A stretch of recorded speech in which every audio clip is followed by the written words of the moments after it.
Hi hello good evening. Last video continuation part ಇದು. So last ವಿಡಿಯೋದಲ್ಲಿ ಹೊಸ ಗೃಹ ಪ್ರವೇಶದ ಮನೆ ಹೇಗಿದೆ ಅಂತ ಹೇಳಿ ಸಣ್ಣ ಸಣ್ಣ ಕ್ಲಿಪ್ಪಿಂಗ್ಸ್ನ ಆ್ಯಡ್ ಮಾಡಿ ಹೋಮ್ ಟೂರ್ ರೀತಿ ಮಾಡ್ಕೊಂಡಿದ್ದೆ. ಅಂತಂದರೆ ಡೀಟೇಲ್ಡ್ ಆಗಿ ನಾನು ಮಾಡೋಕ್ಕಾಗಲಿಲ್ಲ ವೀಡಿಯೋಸ್, ಬಿಕಾಸ್ ಗೃಹ ಪ್ರವೇಶದ ಮನೆ ಅಂತಂದರೆ ಓಡಾಡ್ತಾ ಇರ್ತಾರೆ ನಿಮಗೆ, ಮತ್ತೆ ಅಲ್ಲಿ ಫ್ಲವರ್ ಡೆಕೋರೇಷನ್ಸ್ ಎಲ್ಲ ಮಾಡ್ತಾ ಇದ್ರು. ಸೊ ಆ ಬಿಸಿನಲ್ಲಿ ಸ್ವಲ್ಪ ಕ್ಲಿಪ್ಪಿಂಗ್ಸ್ನ ಆ್ಯಡ್ ಮಾಡಿದ್ದೀನಿ. ನಿಮ್ಗೆ ಏನಾದರೂ ಇಂಟ್ರೆಸ್ಟ್ ಇದ್ರೆ ಚೆಕ್ಔಟ್ ಮಾಡಿ ಅಂತ ಹೇಳೋಕೆ ಇಷ್ಟಪಡ್ತೀನಿ. ಇದು ಇಲ್ಲಿ ಹೋಮಕ್ಕೆಲ್ಲ ರೆಡಿ ಮಾಡ್ಕೊಳ್ತಾ ಇದ್ರು. ನಾನು ಈ ರೀತಿ ರೆಡಿ ಆಗಿದ್ದೆ. ಸಿಕ್ಕಾಪಟ್ಟೆ ಶೆಕೆ ಆಗ್ತಿತ್ತು, ಹಾಗಾಗಿ ಇದು ಸ್ವಲ್ಪ ಸಾಫ್ಟ್ ಆಗಿದೆ ಸ್ಯಾರಿ ಅಂತ ಹೇಳ್ಬಿಟ್ಟು ಈ ಸ್ಯಾರಿನ ವೇರ್ ಮಾಡಿದ್ದೆ.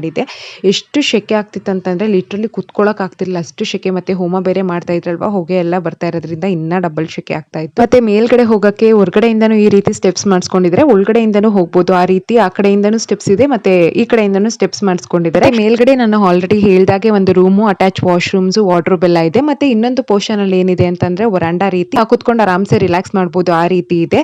ಮತ್ತೆ ಇಲ್ಲಿ ಸತ್ಯನಾರಾಯಣ ಸ್ವಾಮಿ ಪೂಜೆಗೂ ಕೂಡ ನಾಳೆಗೆ ರೆಡಿ ಮಾಡ್ಕೊಳ್ತಾ ಇದ್ರು. ನೆಕ್ಸ್ಟ್ ನಾವು ಹೋಮ ಎಲ್ಲ ಮುಗಿಸ್ಕೊಂಡು ಊಟಕ್ಕೆ ಬಂದ್ವಿ. ಊಟ ಮುಗಿಸ್ಕೊಂಡು ಅಕ್ಕನ ಮನೆಗೆ ಬಂದ್ವಿ. ಅಕ್ಕನ ಮನೆ ಪಾಂಡವಪುರದಲ್ಲೇ ಇರೋದು. ಸೊ ಅಲ್ಲಿ ಹೋಗಿ ಮಲ್ಕೊಂಡು ಬೆಳಗ್ಗೆ ಎದ್ದು ರೆಡಿಯಾಗಿ ಬರಕ್ಕೆ ಈಸಿ ಆಗುತ್ತೆ ಅಂತ ಹೇಳ್ಬಿಟ್ಟು ಅಲ್ಲಿ ಹೋಗಿ ಸ್ವಲ್ಪ ಹೊತ್ತು ಮಾತಾಡ್ಕೊಂಡು ಮಲ್ಕೊಂಡ್ವಿ. ಸೊ ನೆಕ್ಸ್ಟ್ ಡೇ ಹೇಗಿರುತ್ತೆ ಅಂತ ಕಂಟಿನ್ಯೂ ಮಾಡ್ತೀನಿ. ಅಂಟಿಲ್ ದೆನ್ ಬಾಯ್ ಬಾಯ್.